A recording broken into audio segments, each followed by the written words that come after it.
얼마 전 전국시대의 명장 기전파목에 대한 영상을 다룰 때 만화 킹덤에 대해 언급을 한 적이 몇 번 있었죠. 오늘은 그 킹덤의 주인공인 이신에 대해 알아볼까 합니다. 다른 유명한 장군들과는 달리 이신은 언제 태어나고 죽었는지에 대한 기록이 정확하게 남아있지 않으며 생애 초기 그의 행적에 대해서도 알 수 있는 것이 별로 없다고 합니다. 우선 킹덤에서는 주인공 이신이 천민의 고아 출신이라고 소개되어 있지만 실제로 그는 사족 출신, 즉 귀족의 신분이었다고 하죠. 그의 가문이 귀족의 반열에 들게 된 것은 조나라 해문왕 때 무령왕을 굶겨 죽인 공을 세운 이태가 시초이며 이신은 바로 그의 자손이 되는 셈인데요. 왕기를 죽인 장본인이자 킹덤의 끝판왕으로 등장하는 조나라의 마지막 등불이었던 이몽 역시 이태의 자손이라고도 합니다. 그런 이태의 자손 중 한 일파가 조나라에서 진나라로 이주했고 그 후손이 바로 이신인 것이죠.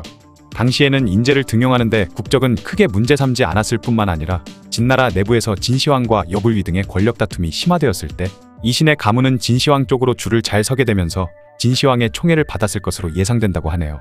기원전 229년 사기 진시황 본기의 기록을 보면 진나라는 이 해에 대규모 병력을 일으켜 조나라를 공격했으며 이신 또한 왕전, 다나 등의 장군들과 함께 출전했습니다. 여기에는 왕전이 상지에서 정경으로 내려가고 다나는 한해에서 강해는 조를 공격하며 다나는 한단성을 포위한다 라는 기록만 있고 이신이 참전했다는 내용은 실려있지 않지만 사기 자객열전에서 연나라 태자 히단이 형가에게 한 말을 보면 이런 말이 있습니다. 지금 진나라는 이미 한항을 포로로 잡아서 그 땅을 모조리 차지했으며 그 후 병력을 다시 일으켜 남으로 초나라를 공격하고 북으로는 조나라를 공격했는데 왕전은 수십만의 병력을 이끌고 장과 업지역을 막고 있고 이신은 태원 운중으로 나왔으니 조나라가 진나라를 막지 못하면 그 화가 연나라에까지 미칠 것이다. 이 기록을 보면 이신 또한 군대를 이끌고 참전했다는 것을 알 수 있죠. 이신은 기원전 227년에 연나라를 정벌할 때 병력 수천 명만을 이끌고 요동까지 가서 연나라 태자 히단을 추격해 그를 호위하는 병력을 격파하고 태자를 붙잡는 공을 세웠습니다. 진시황은 그런 이신을 보며 비록 나이는 젊지만 현명하고 용감한 장수라 생각해 눈여겨보았다고 하죠.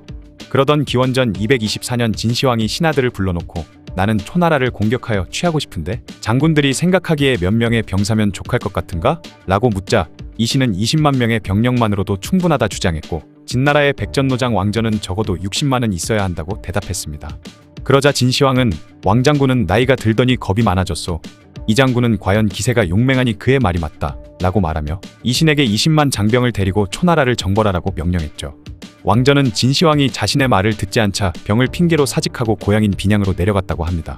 젊고 혈기왕성한 이신 입장에서는 거침없이 자신감을 보인 것이지만 저 자신감 때문에 역사에 기록될 자신의 평가가 그렇게 깎여나갈 줄은 꿈에도 몰랐을 텐데요. 이신은 전쟁 초반에는 몽염과 함께 군을 나누어 진격해 평야에서 초군을 격파하고 언영을 함락하는 등 승승장구했지만 초나라 장수인 항연에게 대패하면서 그의 정벌은 실패로 돌아갔습니다. 이신의 인생 중 최대 오개티라고 할 수 있는 순간이었죠. 이 전쟁에서 패한 후 이신은 벌금을 내고 서인으로 강등되었다고 합니다. 법가의 사상을 따르는 탓에 공을 세우면 상을 주고 죄를 지으면 벌을 받는 것이 유독 엄격했던 진나라에서는 전쟁에 패한 장수가 사형을 당하지 않은 것만으로도 다행인 일이었다고 하죠. 전쟁터에 나갈 때마다 승리를 거듭하던 환기도 이목에게 대패하자 사형이 두려워 그대로 도망쳤다는 설이 있을 정도였다고 하니 말입니다. 그렇게 이신의 패배 이후 왕전이 이신과 자리를 바꿔 장군이 되고 몽무가 비장이 되어 초나라를 공격하면서 초나라 군대를 대파한 끝에 결국 초나라의 명장 항연은 자결을 하게 되죠. 기세가 오른 왕전과 몽무는 마침내 초왕 부추를 포로로 사로잡은 후 그 땅에 초군을 설치했다고 합니다. 비록 이신이 큰 소리를 치다가 패하긴 했지만 진시황은 그를 여전히 좋게 봤는지 다시 한번 이신을 중용했고 기원전 222년에 이신은 4년 전 한번 박살낸 연나라를 왕분과 함께 다시 공격한 끝에 요동을 넘어 당시 조선국과의 경계지역이었던 압록강을 넘으려던 연왕희를 사로잡으며 연나라를 완전히 멸망시켜버렸죠. 그리고 대나라를 공격해 대왕가를 포로로 잡았으며 기원전 221년에는 제나라를 정벌하는 전쟁에도 참여해 제왕권을 포로로 잡는 공을 세웠습니다. 왕전열전을 보면 왕전의 아들 왕분은 이신과 함께 제의 땅을 격파했다 라는 기록이 있는 것으로 봐서 이신 또한 왕분이 총대장으로 나선 연나라와 대나라 제나라를 격파하는 전투에 참가했음을 알 수 있죠. 그리고 마침내 진나라가 천하를 통일하게 되자 이신은 이때 세운 공로로 대장군 농서후에 봉해집니다. 여기까지가 사기에 적힌 이신의 행적으로 실제로도 이신은 진나라의 통일전쟁에서 상당히 큰 공헌을 했고 조나라를 공격하고 연나라 태자단을 추격하여 붙잡았으며 초나라를 공격하고 대나라와 제나라 땅을 공격해서 함락시켰죠.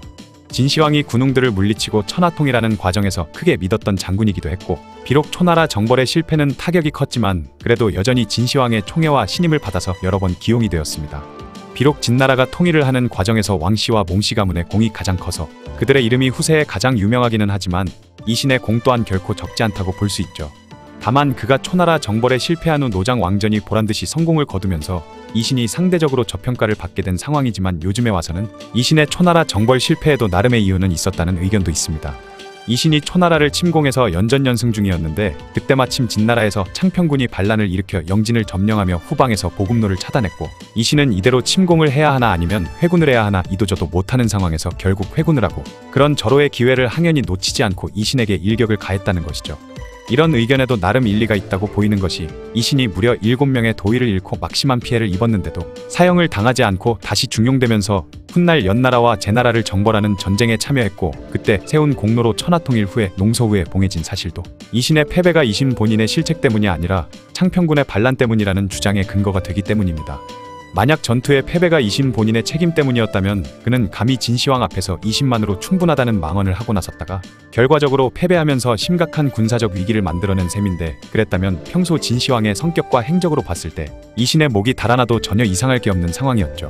앞서 말했듯 천하의 환기도 이목과의 전투에서 패배하자 사형을 두려워해 도망갔을 정도로 패장에 대한 벌이 엄격했기 때문인데요. 그런데 이신이 목숨을 건진 것으로도 모자라 계속 군사적으로 중요한 임무를 맡았다는 것은 진시황이 이신의 패배를 충분히 납득할 만한 이유가 있었다고 보는 의견입니다.